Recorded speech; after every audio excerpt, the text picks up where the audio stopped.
A recent report released by the U.S. Department of Interior shows nearly 20,000 Native American children were put into federal Indian boarding schools from the early 1800s to the late 1960s. Those numbers also showed that nearly 1,000 of those children died in those schools. And the department says that there were 417 schools across the country, and 12 of those were right here in North Dakota. KX News spoke to some relatives of survivors who say sexual and physical abuse was a form of punishment for speaking their native languages. KX News' Kiara Brown shows us why those relatives say preserving these native languages now is more important than ever. Learning every day how to speak the language. This is Alex Dakota and his son, Alexander. Both work every day at school and at home to speak their native language of Ojibwe as much as possible. The culture. Alexander is still learning Ojibwe, and his dad says speaking the language freely will preserve their culture for future generations while allowing them to heal from the past. If we don't heal with our true culture and our true language, the Creator made us, then the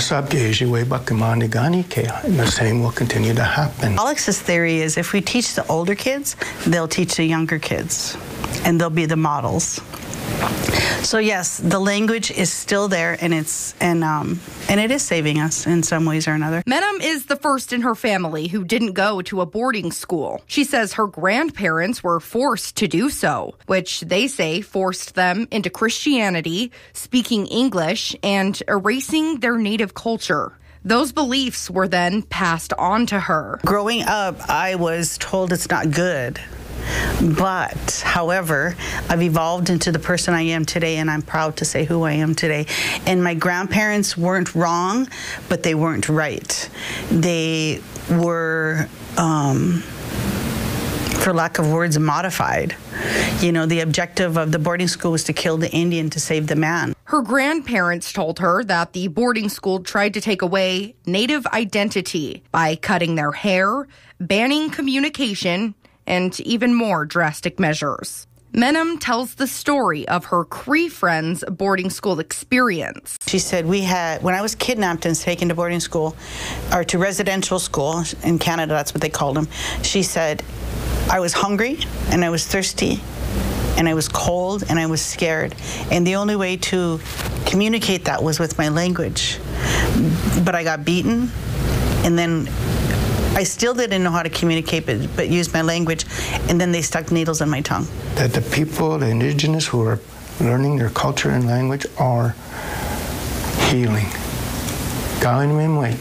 Currently, there are several indigenous languages being taught in schools on North Dakota's 5 reservations and colleges throughout our state, including an Ojibwe class at MSU. And both Menem and Dakota say they hope to see more to preserve their rich culture. In Minot, Kiara Brown, KX News.